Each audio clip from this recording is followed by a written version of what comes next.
kidogo. Naam, karibu sana.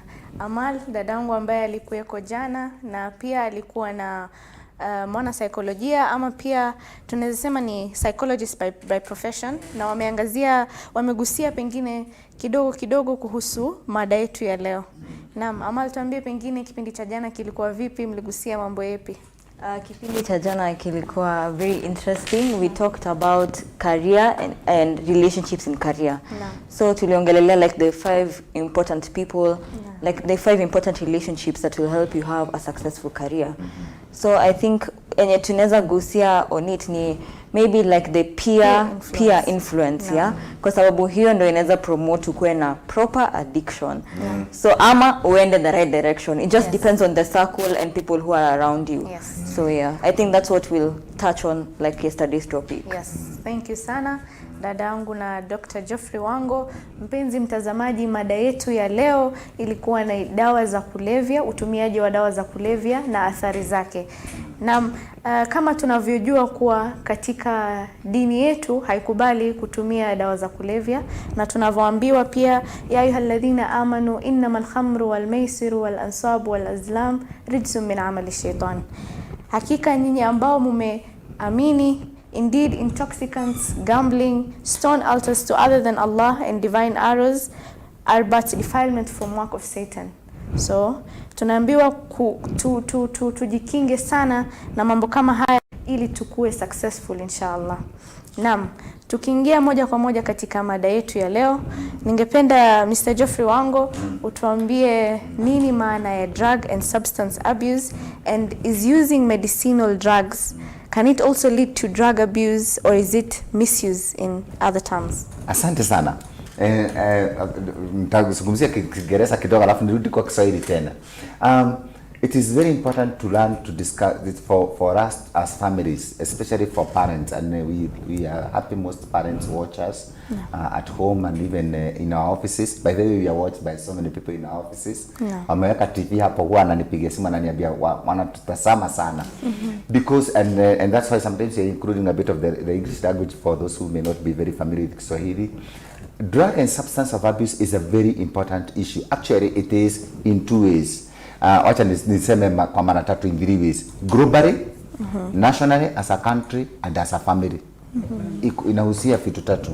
Globally, actually, there is a global concern for drug and substance abuse and misuse. In fact, nowadays we have a program in several schools, in universities, in institutions we call ADA, Addiction and Drug Abuse Prevention Policy. We are aiming at prevention. Why? Because it is a very serious thing. Na sasa hapo ndio nimefurahia vile Rahma umeianzia vizuri, because it starts with what we call drugs and substances of abuse. Wengi wetu tunajua maana ya drugs na and anything that that affects your body is a drug, which means it can be positive or negative. Hapo ndio sasa shida inaingilia. Na ndio nimesema turudi kidogo tu, sababu kuna watu wengine wameniambia wameona hata our magazine it talks about addiction and addiction problems. Anything you become addicted to, yani mazoea ile umezoea sana ambaye inakudhuru afya yako na maisha yako, inakuwa baya kwako. Ile kitu hiyo haiwezi kudhuru ni dini tu peke yake. Kwanza ukiwa kwa dini ya maana hivyo kwa Muislamu pengine Mkristo hiyo, lakini hizi zingine inaweza ikakudhuru maisha yako. So when you come to drugs, that is why we are saying, are drugs a problem? Yes. By the way, do you know one of the most abused drugs? 2 of the most abused drugs, by the way, is Panadol and Piriton. You know, you say that. Najua mimi nataka kwa sababu nasema hiyo ni abuse, watu wanasema Panadol hata niko naye. Wadada wanafungua bagi hivyo wanakutolea Panadol mara moja. Because it affects you. I mean, a drug has an effect on your body. Imetengenezwa kwa namna ya kukusaidia wewe mwenyewe. Lakini sasa hapa sasa ndio, and when you talk about drugs, by the way, do you know most of the time when tukizungumzia juu ya drug and substance of abuse, tunafikirianga cinema, drug barons, watu wa Ulaya, watu wako mbali sana na sisi. Hatuilete hapa karibu na macho yetu. Na tukileta kwa macho yetu ndio nimesema ni global issue, national issue and family issue. Drugs sasa nao ukianza kuingia kitu kama alcohol, The most abused drug is one of the most abused substances is alcohol. Yes. Unajua pombe na sasa pombe hata ukizungumzia hivi watu wanakunywa pombe hawanipendi sana, wanasema ngana waigiria kwa sababu mimi nasema pombe ni baya na wao wanasema ukikunywa bili 3 daktari inakutosha, but it's already having an effect on the body. Na ndio unaona alcohol affects the inside part of our brain. Next time tutakuja tuonyeshe watu mtazamo, tuwaonyeshe how the alcohol affects them. Lakini wacha tuwape nafasi mzuri sana, sababu kuna wababa pengine wanaotazama TV Huda TV. Nataka siku moja wakati unaenda kukunywa pombe, wao wanaenda kunywa pombe, ufike tu kwa bar hivi ukae chini. Ukifika hivi kitu ya kwanza inakuwa kana kelele mingi sana. Noise pollution. Hata noise, hata huwa ananiambia hivyo. It has a lot of noise. Akikaa 20-30 minutes anafanya kelele kama hao, because they no longer perceive the beer. So they've adopted to the environment. Exactly. Na sasa kwanza sababu hiyo umenifanya nipeane mfano mwingine mzuri ya maana sana. Nataka uende vile umekaa hivi, hata vile unanitazama hivi pale huko ama nyinyi vile umekaa, ukae hivi, usikie mguu yako iko wapi. Sikiza mguu yako iko wapi, na even the toe of your feet. Unaisikia pale iko. So ukinitazama hivi si unaisikia? Naam. Sio lazima ushike. Nataka leo ukitoka hapa ukute mtu amekunywa pombe, umuulize swali, the easiest question on earth, mkono yako iko wapi? Ni shida. Hebu muulize tu hivyo. Ukikuta mtu amekunywa pombe kwa barabara, umuulize swali, mkono yako iko wapi? Unaona anaanza kuitafuta. Mkono yangu, okay, mguu yangu. Unajua ni kwa nini anatafuta? Because alcohol affects the brain and the functioning. So it affects a major part of us called coordination. Ndio sasa unaona nikikuuliza where are the toes of your feet, unajua. But when you get a drunkard, unamuuliza mkono yako iko wapi, hajui pale iko, anaanza kuitafuta. Because utafuti mguu yako na mkono yako na macho, you can feel it. But now the coordination has been affected. So mimi nakubaliana na wewe hasa. Even a bit of when ukikuwa mgonjwa, hatukatai daktari ameenda amekupe dawa za kuzuia hiyo ugonjwa ama maumivu. But ukiendelea na hizo dawa kama kama vile sio kwa namna daktari alikuambia, ni makosa. Na ndio unaona mtu daktari akiandikia dawa tunasema umeandikiwa 1 times 2. Okay, and then shake before use. Unajua watu wengine ana shake kidogo alafu anakunywa. Ni dawa tu kukwambia you shake. Alafu imeandikwa 1 times 3 for 7 days, so that you take a full dose, so that it can have the effect. Yes. So misuse, sasa nataka uone misuse inakuwa wapi. Kuna mtu ataenda nyumbani Sasa pengine hata jibu swali kwa haraka mmoja, mnajua mtaniuliza sababu kila mtu ananiuliza hivyo, au ndio ama counselor psychologist. Kama sasa umeandikiwa dawa 1 time 2 times 3, unakunywa asubuhi tu, saa 6 unasahau. Kwa hivyo unafika jioni unataka kunywa gapi? Mbili na ndio nasema hata mwingine pale ametwambia ile ndio utimize ahadi hata ya mchana. That is not true. You are simply supposed to take the prescribed 2. So if it was supposed to end kama ingeisha Sunday, itaongezeka kwa kamda kamrefu kidogo.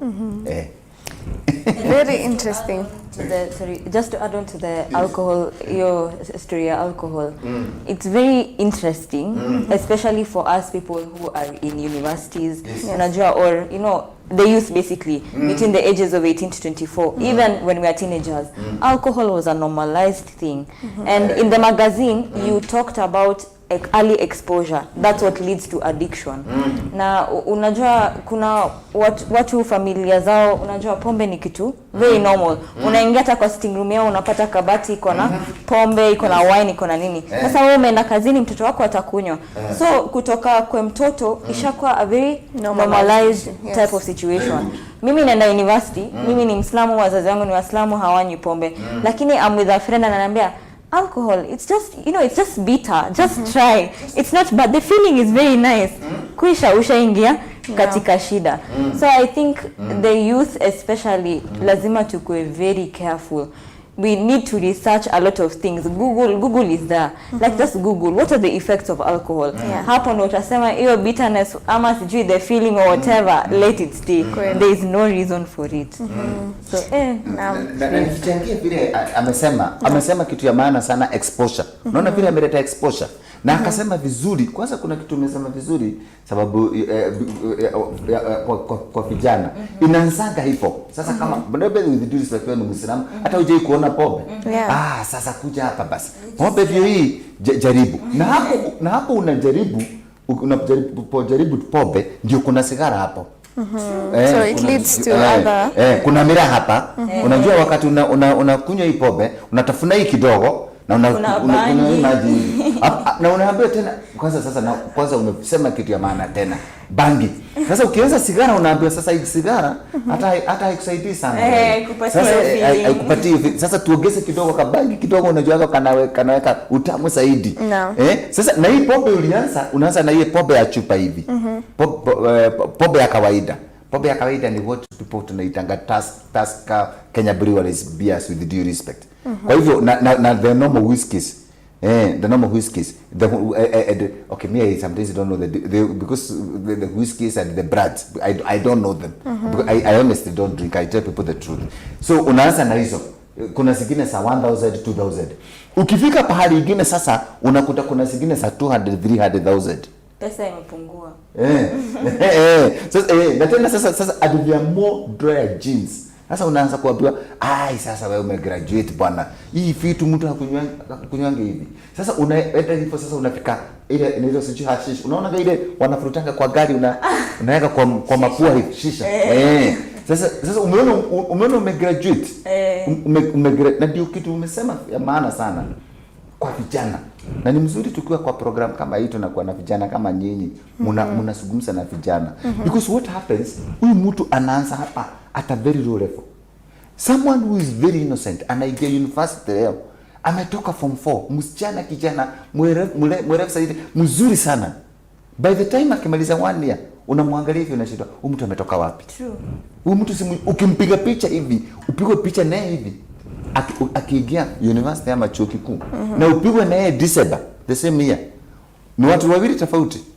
Naam, daktari, na umetaja masuala muhimu sana na pia dadangu pia ametaja kuhusu the effects and you said it slows down your thinking.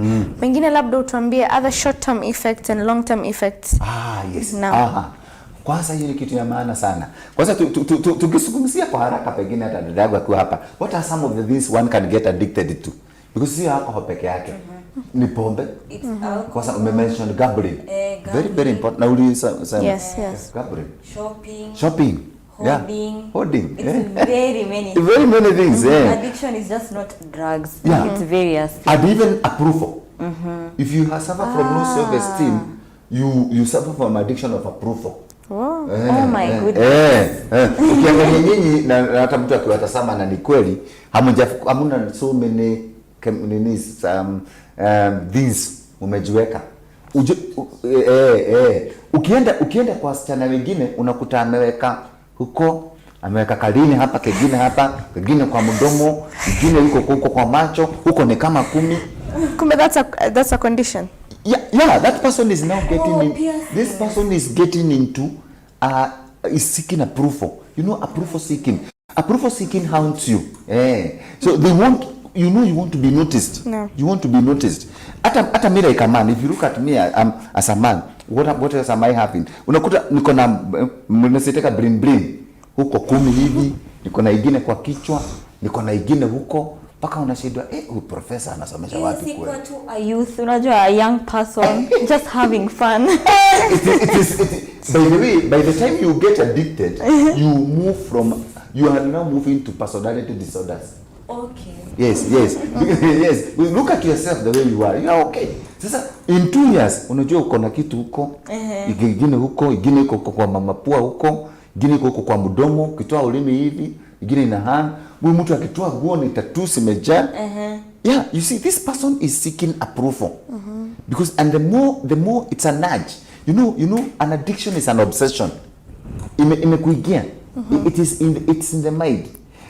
Na ingine and that's why even video games is addiction. Yeah, video games na chat rooms. Sasa ulikuwa umeuliza maswali ya maana sana.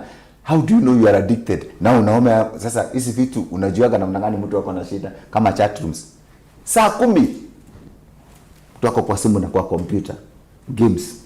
Saa 10 ajarara na saa 12 anaamka aende kazini. So how do you know you are addicted?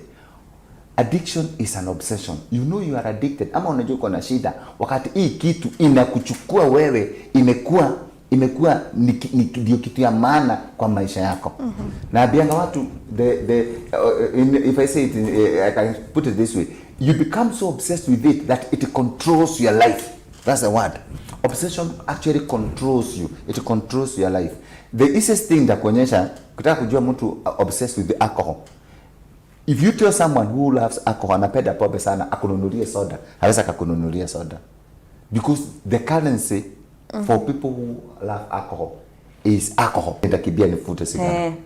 You see, it becomes an obsession. It starts taking over you. No. If I'm obsessed with video games, hata kama uko na bibi, unamwacha hapo anaangalia mtoto uko kwa video games. Unaona? So it becomes an obsession. Yani everything, this is the only thing you do. Then now the money now turudi kwa puppet, sababu ndio watu wanaelewa haraka. You move all your money now to the alcohol. So kama ni mshahara yako, you calculate in terms of alcohol. Ndio unaona mtu anafika kama ni wamama, with due respect because you are ladies. Ndio unaona wamama ndio watu wa kwanza kucomplain that my husband must be taking the money somewhere. Now that somewhere is the gambling, the video games and the alcohol. Because you see, it's starting to sip the family income. Yes. Unaona? So unaona science sasa. Na sasa ndio unaona hata kama kazini, because I also give talks to people at work, huyu mtu anaanza kukosa kwenda kazi. Kwa sababu nini? Alikuwa na hangover. Na akiamka asubuhi nasema yeye inaitangwa aje ku-unlock. Kutoa lock. Lazima yeye akatoe lock. Jinsi ile ya vijana hii. Anaenda kutoa lock. Huyu jamaa anasema kwanza aende atoe lock in the morning. Kwa hivyo akiamka 6 anaenda anatoa lock. Kwa hivyo kazini atafika saa 3.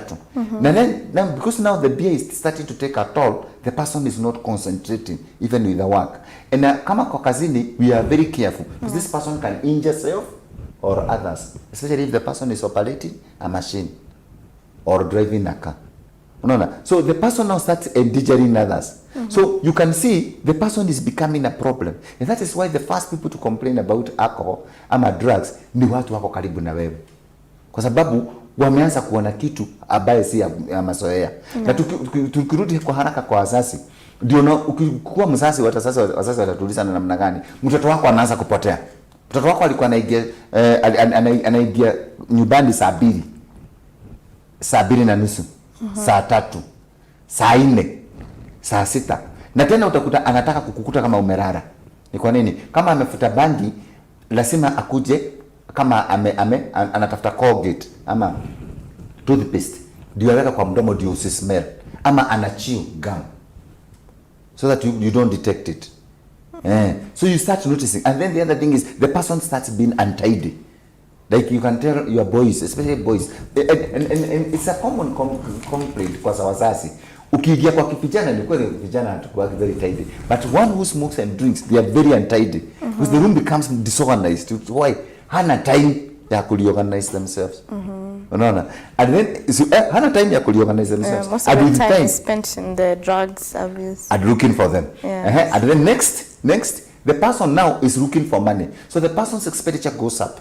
Uta notice if your son or daughter, and I tell parents, be very careful. How does your son or daughter spend the money? Akikuitisha nini pesa anapeleka wapi? Ukienda kwa shule, ukienda kwa shule ulize, mtoto wangu anawekanga pesa kwa shule. Hawekangi. Yeye mwenyewe ndio yako na hiyo pesa. Hii pesa ananunua nini? Anakwambia atupeagu chakula shule, atupeagu nanunuanga mkate. Sasa ukikalculate hii pesa, mtoto ananunuanga I don't know how to say that. Kuna the other day nilikuwa kwa shule moja, mzazi mmoja akaniambia ati mtoto yake ananunuanga, anataka pesa ya 10 KDFs. Sijui kama unajua KDF. Tunajua. Hiyo cake. Huyo ndio anakula keki 10. Hizo keki unaweza kumaliza 10 siku moja kweli? Keki inajaza tumbo. Nikamuuliza mzazi, umechukuzwa vizuri? Mpaka mzazi anamwambia anataka akuwe anatumia mkate, sijui analetewa chapati. Sasa now you can see discrepancies. So you need to find out where is this money filtering into. Yeah. And that's why at the end now, towards the end, mtoto wako ama bwana yako ama bibi yako vitu sinaanza kupotea hata kwa nyumba.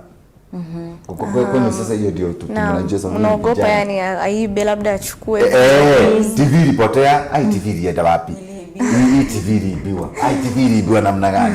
TV imekuaga hapa. Microwave. Asante. Microwave ndio hiyo. Fridge kuna kitu ya fridge imepotea. Na hata simu pia. Simu zinaenda kwa nyumba hivi. Namna ambaye hakuna mtu anaelewa simu hapa kwetu zinapoteanga tu. Why? Because the person starts with the clothes. And like now with due respect to your ladies, your jewelry and earrings zinapotea. Hizo ndio kitu cha kwanza itapotea. Sasa wewe anakwambia pengine mami ilianguka kwa bafu ukioga. Sasa unasema kweli mimi nimeseeka. So by the time sasa anza kufika hizi vitu zingine, there's something I'm trying to explain here. The process takes a bit of time. Na ndio unaona watu wengi the only come hapa ndio counseling inakuwa gumu. By the time mtu akuje, imagine huyu mtu anakuambia kulibiwa microwave. Na sasa nataka urudi nyuma. Huyu mtu ndio microwave ipotee. Ni nini nyingine ilikuwa imepotea? Earrings alikuwa ametoa pesa kwa handbag yako. Lazima umekuwa desperate kabisa. Very good. Na ametoa pesa kwa handbag yako several times without you realizing. Anaanza na 10 bob, 20, 50, 1000. Kwa hivyo utakusikia watu watapiga simu wala watakubali kupiga simu watakwambia, "Ni kweli mimi nimekuja na pesa, unakuja na pesa kwa wallet yako ulikuwa na 20000, huoni 2000." Mpaka unaanza kuangalia kwa slip ya bank. Unasikia msasa akisema, "Mimi nikaangalia sikuona." Sasa guo. Akimaliza guo zake unakuta mtoto yako hana guo. This is how you know something is getting out of hand. The person is either gambling. Ndio unaona combine. Usitaki tu ufikirie ni alcohol.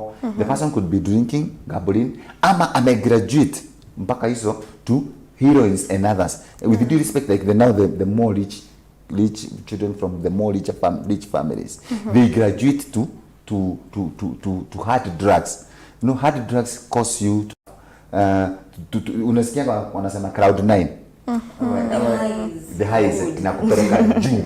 Cloud 9. Unajua hiyo kitu ukiweka ukifuta akina cocaine whatever na those hard drugs zinakupeleka cloud 9. Sasa cloud 9 ni uko high, yani wewe hutembei hapa sisi and I think they have more effects. Exactly. On the brain.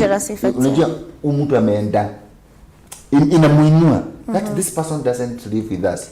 Hata akikaa hivi anasikia muziki yake peke yake. Very strange.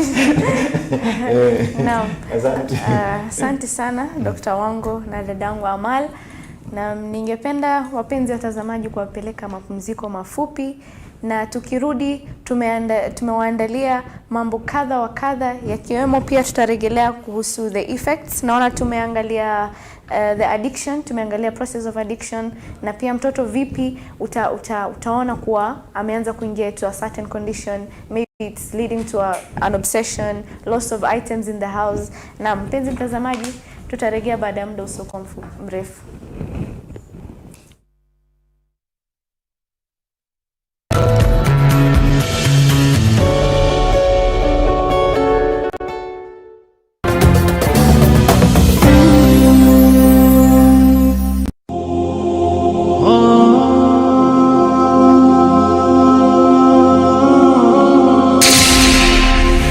حدثنا سعيد بن عفير قال حدثني الليث قال حدثني عقيل عن ابن شهاب عن حمزة بن عبد الله بن عمر أن ابن عمر قال سمعت رسول الله صلى الله عليه وسلم قال بين أنا نائم أتيت بقدح لبن فشربت حتى إني لأرى الري يخرج في أظفاري ثم أعطيت فضلي عمر بن الخطاب.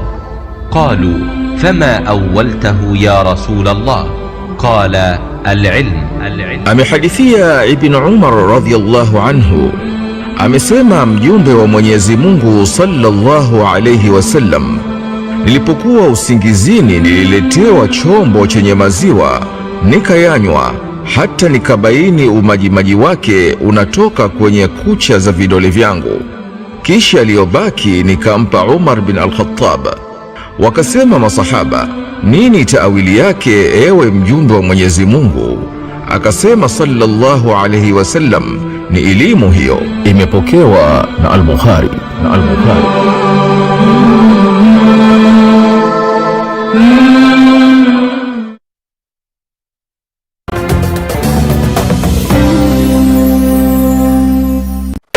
Kauli za busara. Laiti mwisho wa safari. Laiti ni neno linaloashiria majuto. Msemo huu hutumiwa kuwakumbusha watu kuwa majuto hujulikana katika mwisho wa jambo. Hivyo basi ni vyema kwa mtu kuangazia mwisho wa jambo analotaka kulifanya kabla hajaanza kulitekeleza na kujaribu kuona mwisho wake utakuwa vipi. Ikiwa mwisho wake ni mzuri, basi alifanya jambo lile, ama ikiwa mwisho wake utakuwa na madhara, basi aliwache ili asije akalia laiti angejua. Laiti mwisho wa safari. Kauli za busara.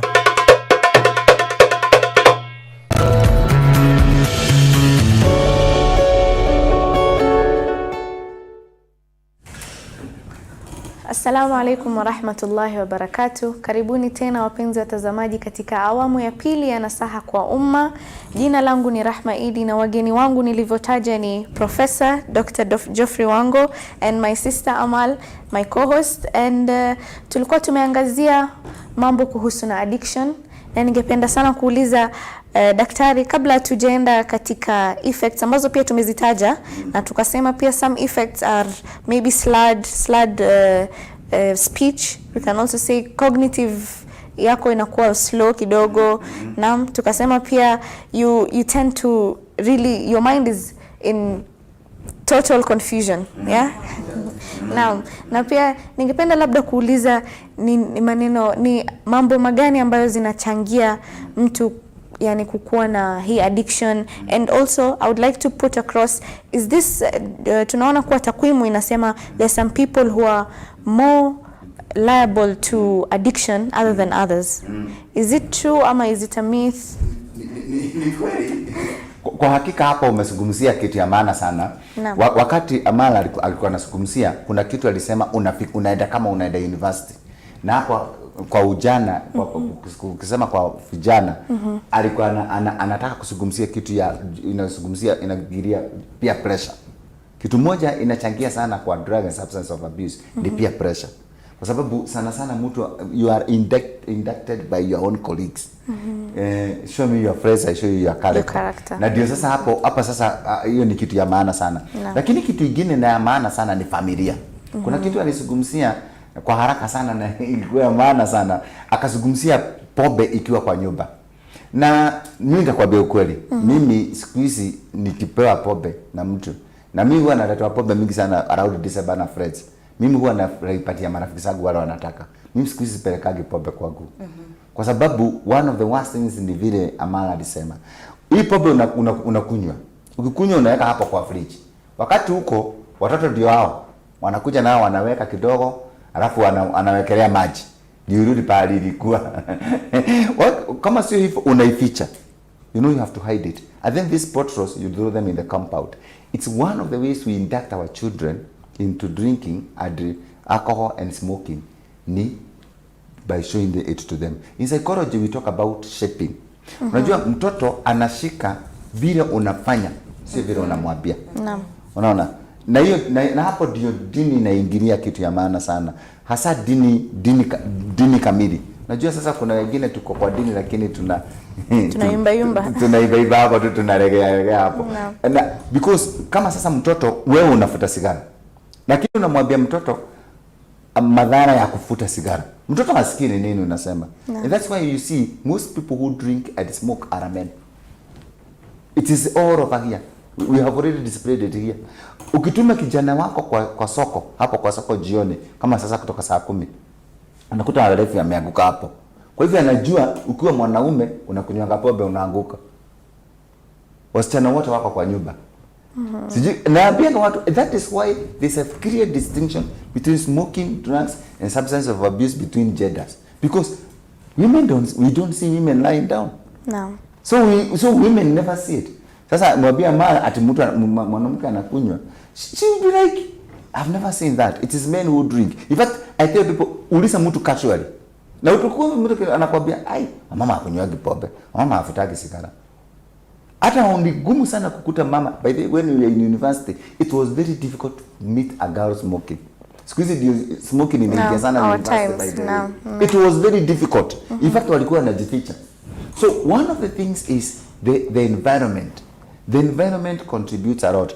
In fact, kitu moja mimi nimefanya kazi hata kwa Ministry of Education, na tulikuwa tunasema ni walimu kutuma vijana sigara. And it is very common. Na nasema hiyo kila mtu anasema ameiona. Anatuma kijana sigara. Kwa hivyo kwa kijana akituma sigara, anakuta mtu mwingine ameagusha sigara, kanachukua hiyo kanafuta kidogo, alafu kanaagusha chini. Ama mwalimu akifuta kidogo akimaliza, hiyo nyingine inachukuliwa na nani? Na watoto. Girls are never sent cigarettes. We are there. We are perpetuating it. You are a man, you smoke. You are inside your house, you are busy smoking. Na unaambia watoto, ule mtu ndakuta hapa anafuta sigara, ataniona. Vile unajificha na wanajua kujificha. So there is also the genetics. Genetics contributes a lot to drinking and alcohol. In fact, it's a major contributing factor. Na mimi huwa naambia watu kama baba yako ama baba yako ama watu wa familia huwa wanafuta sigara, wanakula miraa, wako na shida, yeah. You should be very careful because you are predisposed to such conditions, because you are genetically along that lineage. So and that's why unaanza kuona hizi vitu zinataka kuingia kwa familia. Na utakuta familia kuna baba alikuwa anakunywa pombe mingi sana. Kuna mtoto hapo anaanza kumfuata tena. Because it predisposes us. But one of the major factors is also, another major factor is availability. But peer pressure is there. Na hata ndio sasa unaona watu wanaanza kusema hata kwa institutions. That's why parents have been asking, what can we do about institutions? Because there are some institutions that are more prone to alcohol and drug and substance of abuse than others, because of the restrictions, because also people allow people to do this and that. So ndio unaanza kuona hata wazazi wanasema hii shule inaruhusu, hii shule inaangalia, hii shule does it do a check, ama mtoto tu anakuja anaigia. Just to pose a question, you talked about like how a family, labda kwenu mko na addiction, like in their family. So for example, there's a father outside there who they have addiction in their family. And also he fell into the trap. He became a full-on alcoholic, but he sought out help, and he sought out help, and there's life after addiction. Very good.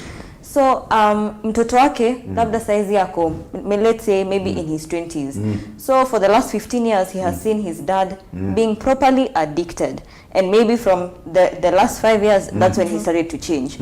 And you say that mtu yani unajua, it's very true. You learn kindness from your parents, you learn hata udaku from your parents. It can be something as small as that, but it adds on to your behaviors.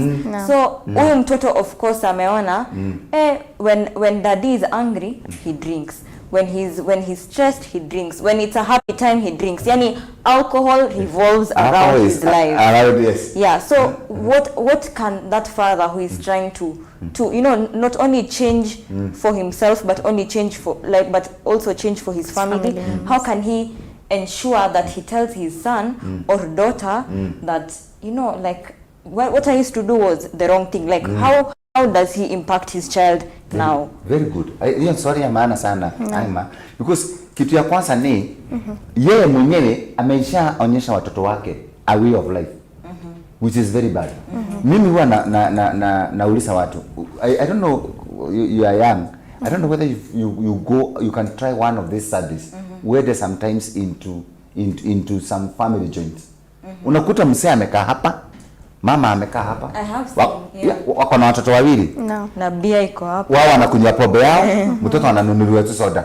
Exactly. The first thing I tell parents is, do you ever think what you are doing to this child. Mtoto umemnunulia soda 3.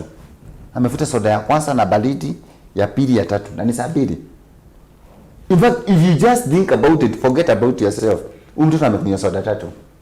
Kwa hiyo mtoto akifikisha Wednesday ataenda shule. Akona tonsils, akona cold na whatever. You're simply messing this child's life. Giving them diabetes. Yes. Why are you messing their life? Si chukua watoto wapeleke nyumbani, wewe ukuje ukunywe pombe yako. I mean, as a first thing towards a child, hiyo kitu ya pili. Kitu ya pili. Sasa hao watoto wamekuona ukikunywa pombe. There are two things that happens. There are two psychological reactions. Mtoto anaweza kaona vile baba yake ama mama yake ama wazazi wake wanakunywa pombe na aseme mimi sitaki kunywa pombe. That is one. And you thank God if that happens. But the worst, which is often what happens, is this already you have psychological, hereditary, genetically predisposed. Because wewe umeanza kuweka mwili yako alcohol. Na pili, environmentally na socially, this is what you are inculcating in your children. Because what do children see? Last week I was in a hotel somewhere in Nakuru. And I met a man seated with 2 young men. So I told him, hey, these young men look like you. He told me, yeah, these are my 2 sons. This is the eldest and the one who follows him. Na anakunywa pombe na wao anakunywa pombe. There's always that thing when let me be the first one to take you to drink alcohol. Yes. It has never made sense. It doesn't make sense because it doesn't make sense. Tunafikiria tunafanya the right thing. But it's like you're instilling the addiction. Exactly. You are actually inducting the person. Yeah. And I will tell you why. Samahani sana. Ningependa tushike labda simu moja au mbili. Naam, assalamu alaykum wa rahmatullahi wa barakatuh. Wa alaykum assalam wa rahmatullahi wa barakatuh. Naam, tuambie jina lako, unatoka wapi? Kwa majina naitwa Mhubiri Ramadhani Mbwana. Naam, Bwana Ramadhan. Napiga kutoka hapa Nairobi, eneo la Umoja. Kwanza nakupongeza wewe mtayarisho wa kipindi kwa mada safi. Naam. Na mtapongeza daktari bingwa mtaalam katika fani yake Dr. Mango. Na pia ukhti Amal kwa mchango mwema sana. Naam. Nikichangia kidogo, uraibu umekuwa ni donda ndugu. Addiction kwa Kiswahili ni uraibu. Naam. Uraibu umekuwa ni donda ndugu katika jamii yetu. Leo vijana wamepotea katika mihadharati, katika mambo mabaya kabisa kupindukia. Daktari sijui kama najua, leo watu paka wanatumia dawa za kawaida. Kuna dawa za vikohozi kama Briacol. Inachanganywa na vitu vingine, alafu mtu anabadilika, anakuwa mkatili, anakuwa mnyama, anakosa usingizi kwa siku 3. Mtu kama huyo anaweza kumpiga makonde babake ama mamake, sababu huwa sasa shabadilika. Ni uraibu mbaya ambao inatumika katika mitaa ya hapa Nairobi pamoja na jiji Mombasa na kwingineko katika Afrika Mashariki. Sasa mimi nina maswali matatu kwao. Naam. Swali la kwanza naanza na yeye daktari.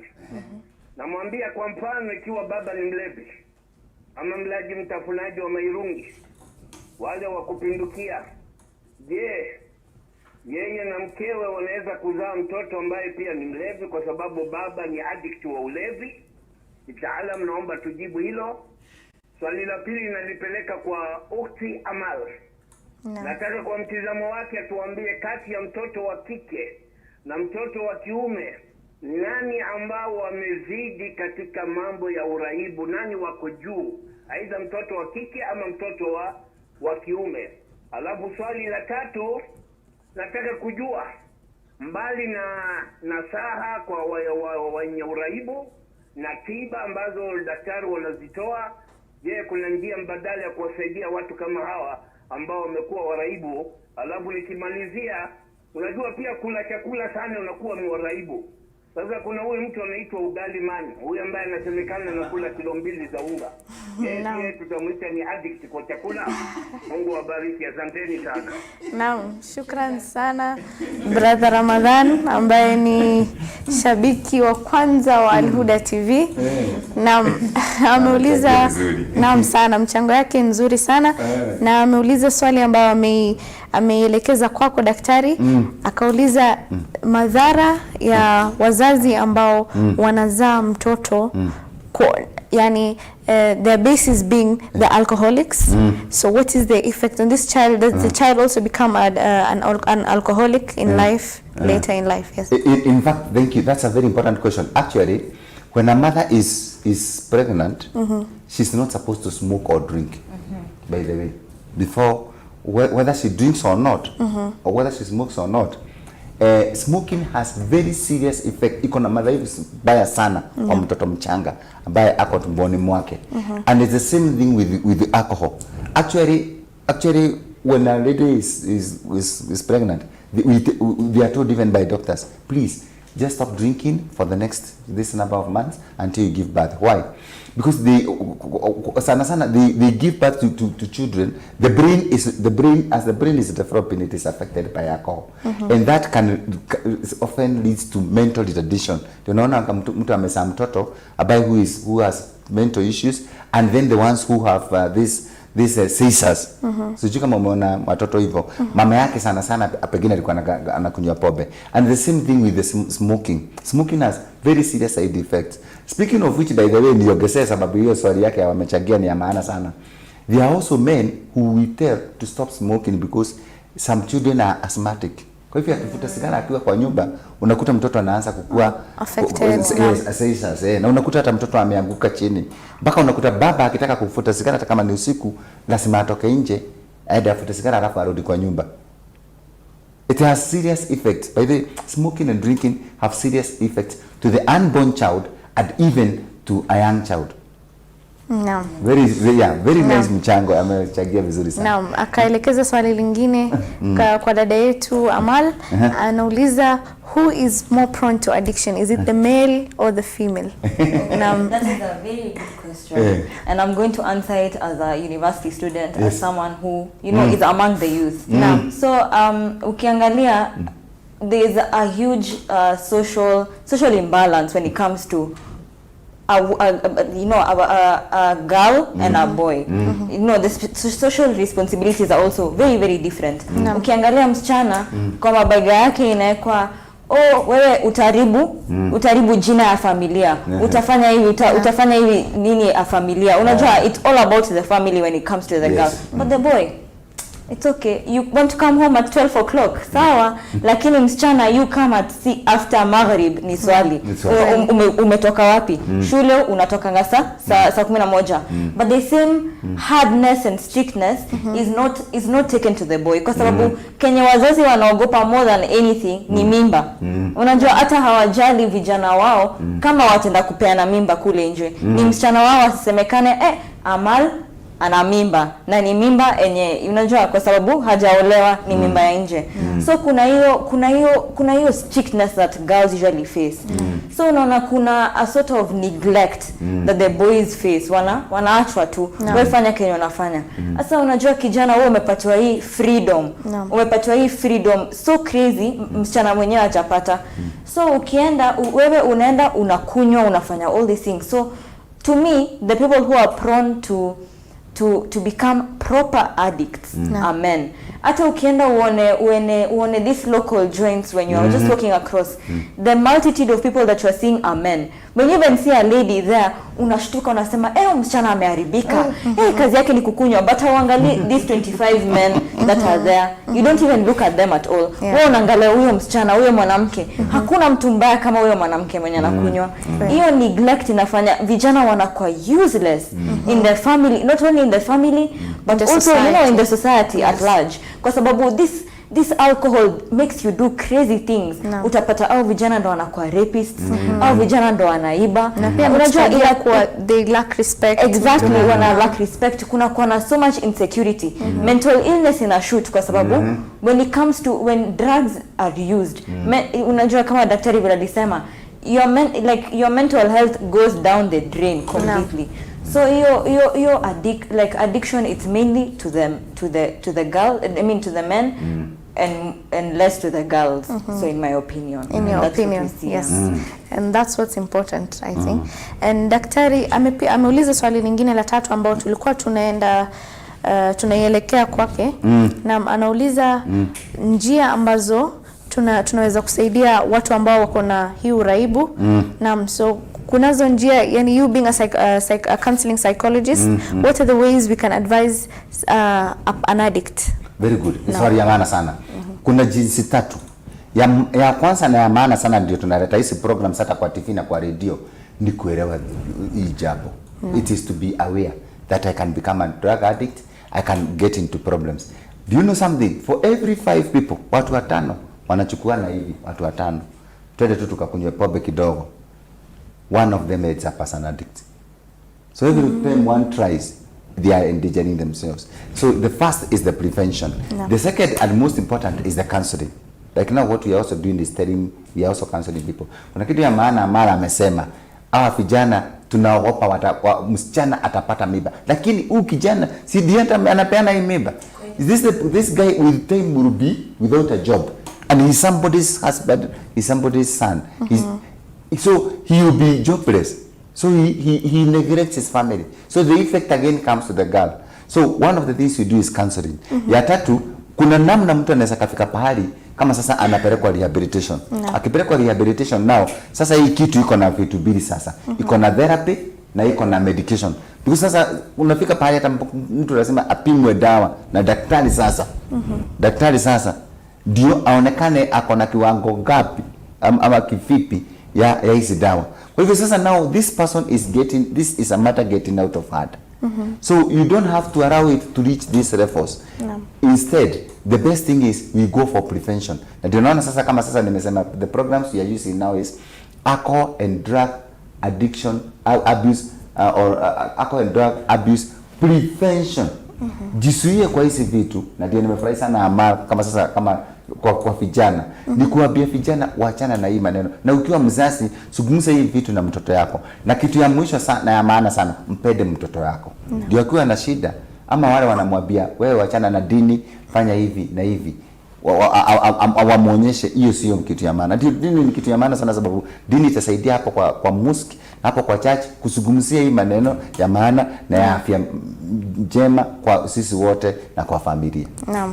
Na swali la mwisho ambalo nitaelekeza kwa dadangu, from your opinion, how can you advise someone who is probably struggling to get out of drugs or an addict per se?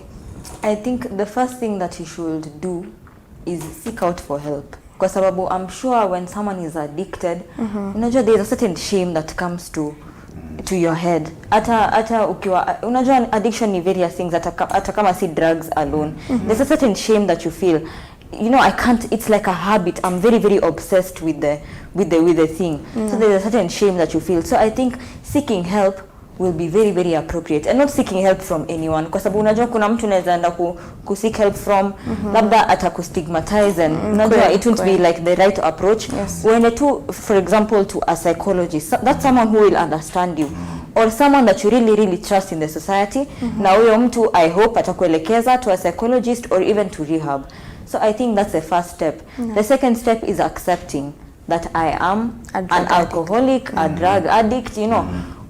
Accept na wache run away from that. That's the first step in, you know, that's the beginning of a journey to cure, not curing rather, but living life you know, after addiction. So hiyo ni kukubali tu mimi I'm an addict na unajua I need help. And I need help. Na hiyo ni after seek actually you accept first, then you seek help, then you know inshallah Mwenyezi Mungu atakufungulia, atakufanyia njia yako iko rahisi, and you will live a proper life. I believe that there is life after addiction, but only if you accept and you seek help. Yeah. Thank you sana dadangu Amal na Professor Dr. Geoffrey Wango.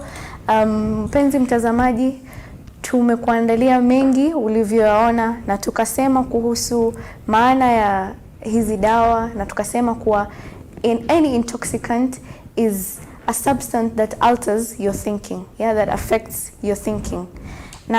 Na pia tukasema kuwa dini imekataza kabisa mambo kama haya, dawa za kulevya tumekatazwa kabisa, na tunaambiwa pia tusikaribie waumini wasikaribie swala kama akili zetu ziko katika hali hizo. Na tunajua kama Waislamu kuwa swala ni jambo la muhimu sana kidini. Naam, tunajua kuwa jambo la kwanza tutauliza siku ya kiyama ni kuhusu swala zetu.